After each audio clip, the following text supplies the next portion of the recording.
Hospital का आखिरी मरीज भाग 1। बंद वार्ड पटना शहर के पुराने हिस्से में एक हॉस्पिटल था, शिवनाथ मेमोरियल हॉस्पिटल।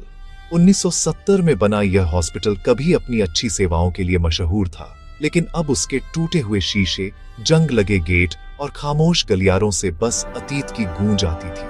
कहते हैं 25 साल पहले वार्ड नंबर 13 में किसी मरीज की रहस्यमय मौत के बाद से वह हिस्सा बंद कर दिया गया था। लोगों की माने तो उस मरीज की आत्मा आज भी वहीं रहती थी।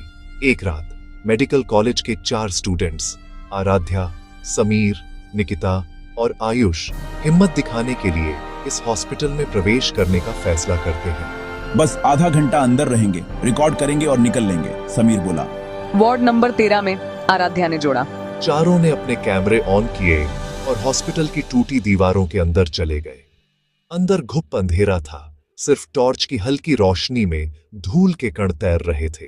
भाग 2। दीवारों पर नाम पुरानी फाइलें जमीन पर बिखरी थी। किसी में खून के धब्बे थे, किसी में अधूरे केस शीट्स। एक फाइल पर लिखा था पेशेंट 13, नेम रेवा दास, एज 46। निकिता ने पन्ने पलटे। ये वही मरीज है ना जिसकी वजह से वार्ड बंद हुआ? फाइल में आगे लिखा था रेवा दास attempted suicide, survived but unstable, believed she could communicate with the dead। Aaradhya ने फाइल वापस रखी। अचानक उसके टॉर्च की रोशनी दीवार पर टिकी। उस पर लिखा था, मुझे यहाँ से जाने मत देना। समीर ने हंसते हुए कहा, किसी शरारती ने लिखा होगा। लेकिन उसी वक्त हवा का एक तेज झोंका आया और पन्ने खुद ब खुद उड़ने लगे। कैमरा रिकॉर्ड कर रहा था, आवाजें आ रही थीं, फुसफुसाहटें। किसी को मत आने देना, कोई और मरीज नहीं। भाग 3। अंदर कुछ था। वार्ड नंबर 13 का दरवाजा जंग खाया लेकिन खुल गया। अंदर एक पुराना ऑपरेशन टेबल था जिस पर जंग लगे औजार फैले थे। दीवार पर ऑक्सीजन पाइप से सूखा खून चिपका था। आराध्या ने धीरे से कहा, यहाँ किसी को सर्जरी के दौरान मारा गया होगा। तभी आयुष की टॉर्च बंद हो गई। वो बैटरी बदलने झुका और पीछे से किसी ने जैसे उसके कंधे पर हाथ रखा।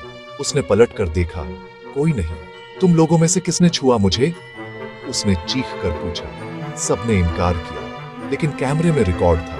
एक परछाई आयुष के पीछे खड़ी थी, लंबी, पतली और सिर झुका हुआ। निकिता का दिल तेजी से धड़कने लगा। चलो यहाँ से चलते हैं। पर रास्ते में जो दरवाजा खुला था अब बंद था। बाहर जाने का कोई रास्ता नहीं।